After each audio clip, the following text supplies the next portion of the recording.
warahmatullahi wabarakatuh. Saya Khalifatul Azizah, mahasiswa Pendidikan Profesi Guru di IAIN Kediri Angkatan 2 tahun 2021. Pada hari ini, tanggal 29 November 2021, saya akan melakukan praktek pembelajaran di MA As-Sunniyah Kencong, Jember, tepatnya di kelas 10F dengan materi pengertian Al-Quran dan wahyu menurut para ulama. Sekian, terima kasih. Wassalamualaikum warahmatullahi wabarakatuh.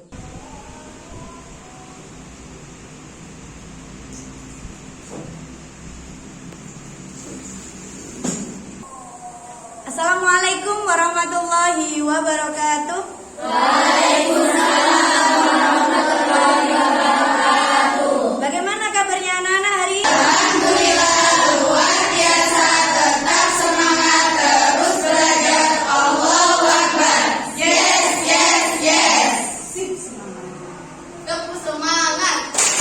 Semangat. Sip, gak ada yang ngantuk. Sip. Baiklah, Ibu absen terlebih dahulu ya. Aisyatul Ita'ah, Al-Mar'atus Solihah, Al-Gatrifani, Ana Levia, Afifatur Radiyah, Azga Faikotul Himmah, Cinta Maharani, Dewi Muyasaro, Elsa Fikrimatus Sa'diyah, Farah Salsabila, Farah Ainun Nafisa, Fatimatus Zahra, Heni Ilya Hilmi Kori, Indana Zulfa, Jessica Dwi Kurniasari, Lailatul Khairatul Fajariyah, Lailatul Fitriyah, Nafisa Imron, Nilna Aufaro Nikmah, Nur Hanifah Hasan, Rif'ah Mahmudah, Septa Nur Afita, Siti Nafisatul Lailiyah, Siti Umi Azizah, Tria Enes Faradesi, Yufi Area Mareta. Alhamdulillah bisa masuk semua, sehat semua sehingga bisa mengikuti pelajaran ini dengan baik. Anak-anak, apakah kelasnya sudah disapu tadi? Sudah di bawah ya. Silakan ditata bangkunya yang rapi. Sebelum memulai pelajaran, anak-anak silakan kalian berdoa terlebih dahulu. Ketua kelasnya silakan dipimpin untuk berdoa. Sebelum pelajaran kita mulai, mari kita bersama-sama berdoa. Berdoa mulai. Bismillahirrahmanirrahim. Raditu billahi rabba wa bil islami dina wa bi Muhammadin nabiyya wa rasula. Rabbi zidni ilma warzuqni fahma. Amin ya rabbal alamin. Ya, terima kasih. Semoga apa yang kita pelajari hari ini cepat dipahami dan bermanfaat untuk kita semua.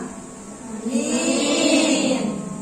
Anak-anak, ini adalah materi kita pertemuan yang pertama di pelajaran Al-Quran Hadis ya, di Madrasah Aliyah. Sebelumnya kalian di Madrasah Sanawiyah kan belajar Al-Quran Hadis. Kemarin mempelajari tentang apa waktu di Madrasah Sanawiyah?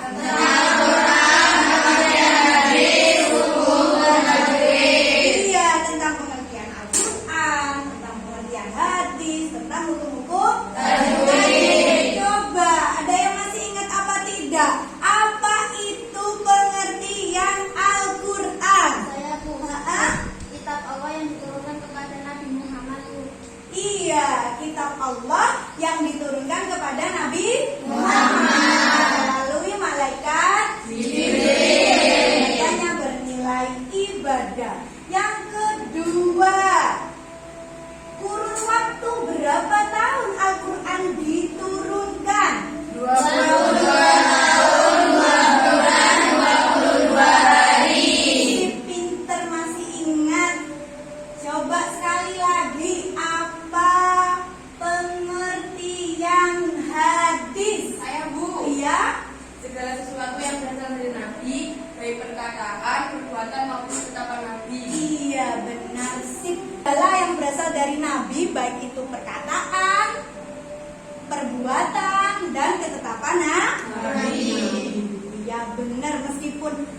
habis liburan kalian tetap masih ingat sip. Anak-anak setiap hari tadarus Al-Quran kan ya? Ya. Sip. Setiap hari diusahakan untuk tadarus Al-Quran, diistiqomahkan untuk tadarus Al-Quran. Dan kita dekat dengan Al-Quran, hati kita, batin kita akan tenang. Seperti itu. Dan hadis Nabi menjelaskan bahwasanya bacalah Al-Quran, maka sesungguhnya Al-Quran akan memberikan syafaat di hari kiamat bagi pembaca. Seperti itu. Materi kita hari ini membahas tentang pengertian Al-Quran dan wahyu menurut para ulama. Tujuan pembelajarannya setelah berdiskusi dan menggali informasi, peserta didik diharapkan bisa menjelaskan pengertian Al-Quran dan wahyu menurut para ulama. Yang kedua, menjelaskan nama-nama Al-Quran. Yang ketiga, orang yang berpegang teguh terhadap Al-Quran. Kompetensi dasarnya yakni menganalisis pengertian Al-Quran dan wahyu menurut para ulama, serta menyajikan pengertian Al-Quran dan wahyu menurut para ulama. Kriteria ketuntasan minimalnya itu minimal 78. Jadi diharapkan kalian itu ketika mengerjakan ulangan harian, mengerjakan tugas-tugas itu mendapatkan nilai 78 atau lebih. Kalian anak hebat, pasti bisa.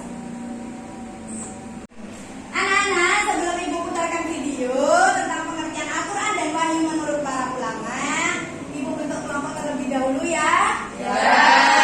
Kita berhitung 1 sampai 5. 1, 2, 3, 4, 5, 1, 2, 3, 4, 5, 1, 2, 3, 4, 5. Sip. Anak-anak, bentar lagi sama ibu diputarkan video tentang pengertian Al-Quran dan wahyu menurut para ulama. Silakan kalian amati, silakan kalian diskusikan bersama temanmu. Nanti hasil diskusinya dipresentasikan. Salah satu di antara kelompok kalian mempresentasikan hasil diskusi tersebut. Silakan disimak. Assalamualaikum warahmatullahi wabarakatuh. Video pembelajaran kali ini kita akan membahas tentang pengertian Al-Quran menurut para ulama. Silakan disimak tentang Tujuan pembelajaran kali ini adalah setelah mengamati, mengeksplorasi, mengasosiasi dan mengkomunikasikan peserta didik dapat yang pertama menjelaskan pengertian Al-Quran menurut para ulama secara benar. Yang kedua, menjelaskan nama-nama Al-Quran secara benar. Yang ketiga, setelah melihat video tersebut, mungkin anak-anak ada yang ditanyakan?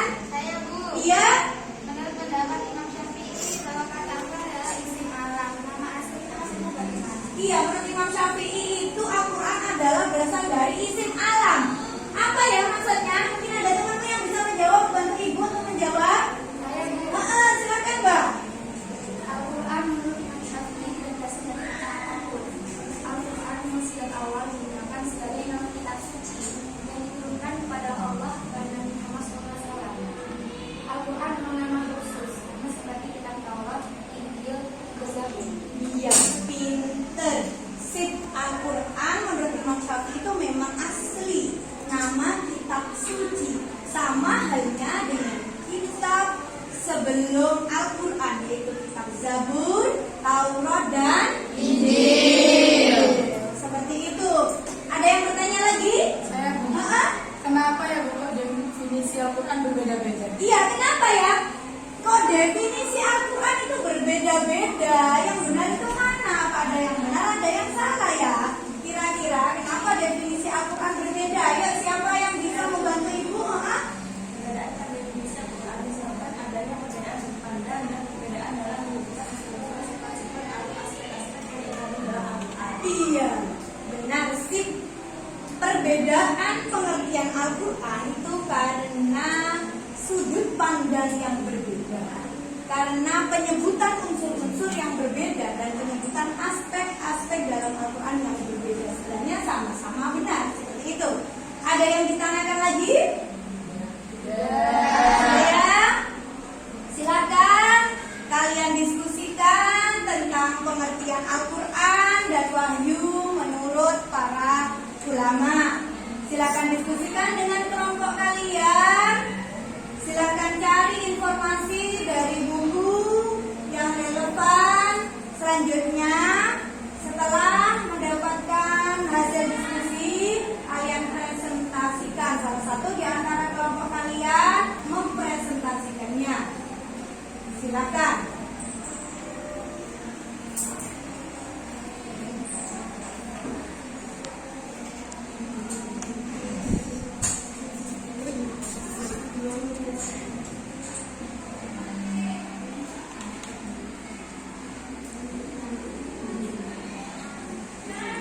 Ya, silakan diskusikan tentang pengertian Al-Quran, nama-nama Al-Quran, dan bagaimana sikap orang yang berpegang teguh terhadap Al-Quran.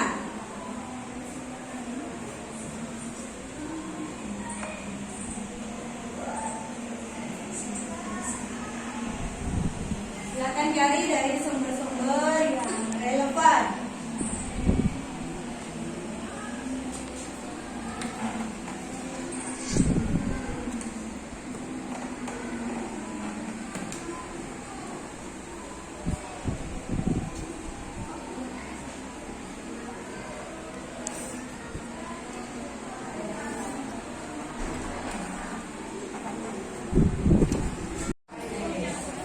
Bagaimana anak-anak? Apakah sudah selesai diskusinya? Sudah. Ya, silakan presentasikan hasil diskusinya. Yang pertama dari kelompok 1. Silakan berdiri, Mbak. Kesimpulan nama Al-Quran secara bahasa. A. Menurut Al-Hiyani, Quran bentuk kata benda atau yang dimaksud dari kata benda qoro'a yang artinya membaca. B. Menurut Al-Asy'ari, kata Quran berasal dari lafaz korona artinya menggabungkan dengan sesuatu yang lain.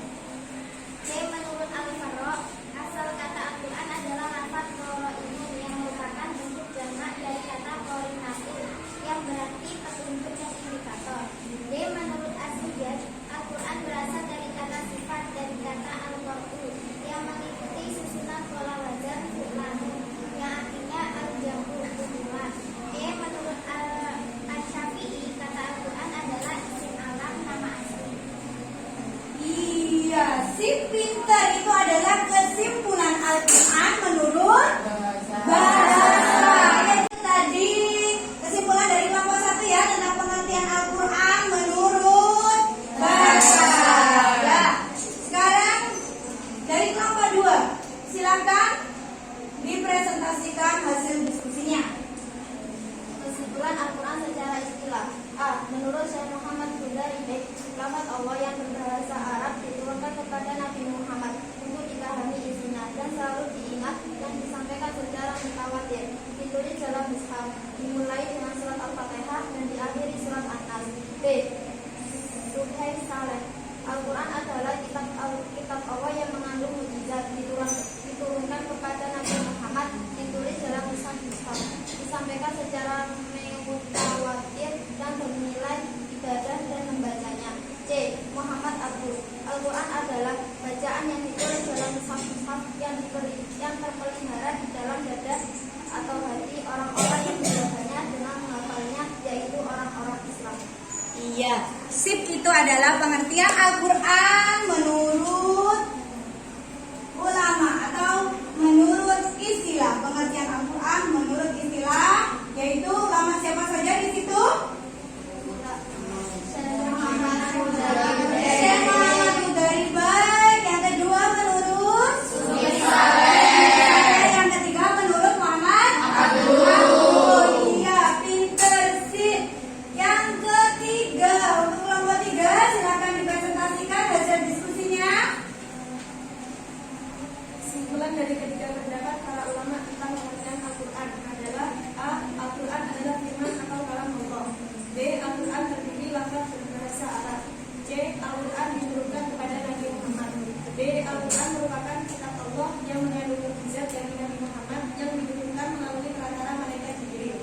B. Al-Quran disampaikan secara mutawattir. F. Al-Quran adalah bacaan yang mulia dan yang membacanya bernilai ibadah. G. Al-Quran ditulis dalam mushaf-mushaf, diawali dengan surat Al-Fatihah dan diakhiri surat An-Nas. H. Al-Quran senantiasa terpelihara kemurniannya dengan adanya sebagian orang Islam yang menjaganya dengan menghafal Al-Quran. Iya, sip, itu adalah pengertian unsur-unsur dari Al-Quran. Kesimpulan pengertian dari Al-Quran. Sip, itu kelompok 3. Itu tadi kesimpulan dari kelompok 3 ya. Selanjutnya silakan kesimpulan untuk kelompok 4 untuk mempresentasikan hasil diskusinya. Silakan, Mbak. Ada beberapa nama-nama Al-Quran yang paling populer, yaitu A. Al-Quran, nama yang populer yang dilekatkan. B. Alkitab, sering disebut Alkitab atau Kitabullah, artinya kitab suci Allah. Alkitab juga bisa diartikan yang ditulis. C. Al-Furqan, artinya pembeda, maksudnya yang membedakan antara yang hak dan yang batil. C. Al-Zikri, pemberi peringatan. Melalui Al-Quran Allah SWT memberi peringatan kepada manusia.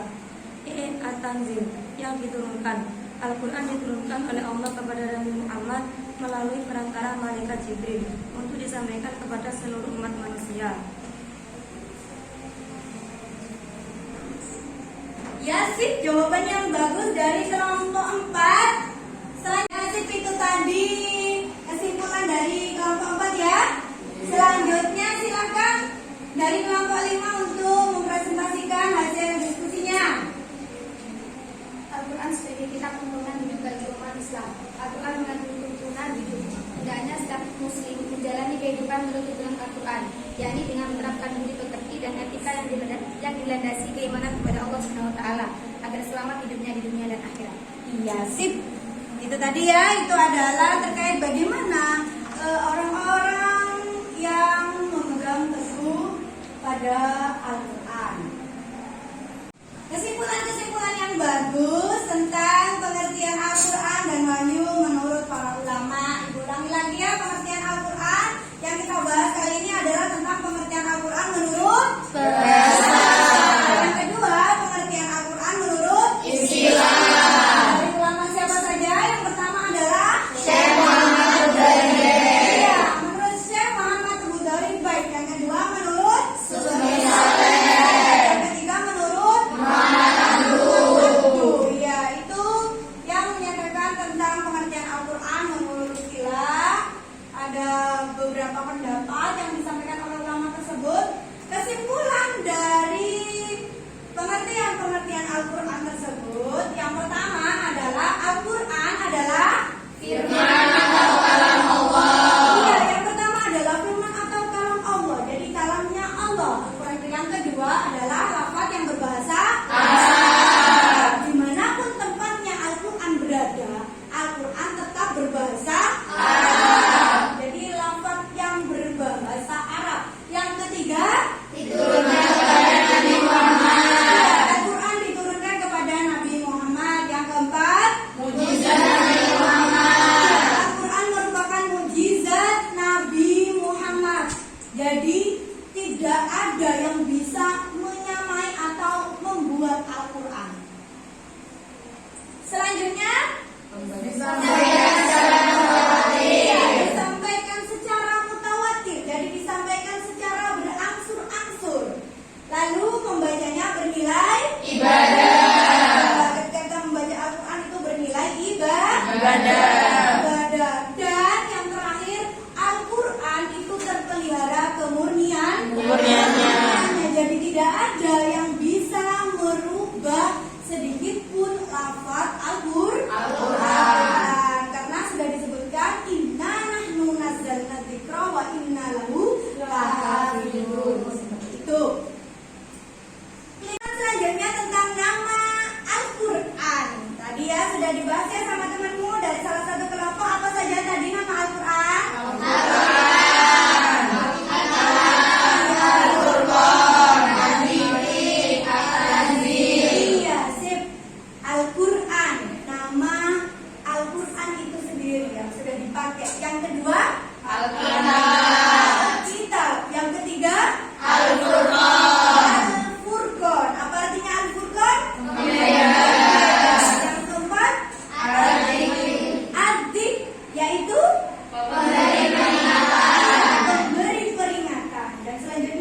mengerjakan uji kompetensi yang sudah ada di bukumu. Silakan dikerjakan. 10 menit ya, cukup ya. Nanti dikumpulkan. Silakan dikerjakan.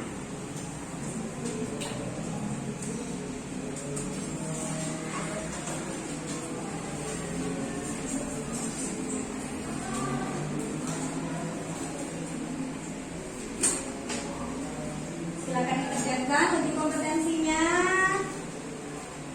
Segera nanti dikumpulkan.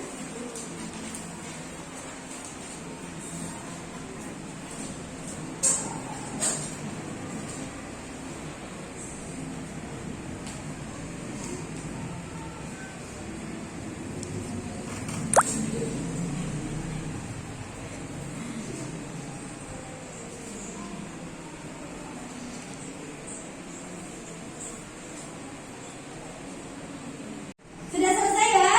Sudah. Dikumpulkan. Saya rasa sudah cukup. Waktunya hampir habis. Ibu ingin bertanya sekali lagi. Kita membahas apa hari ini?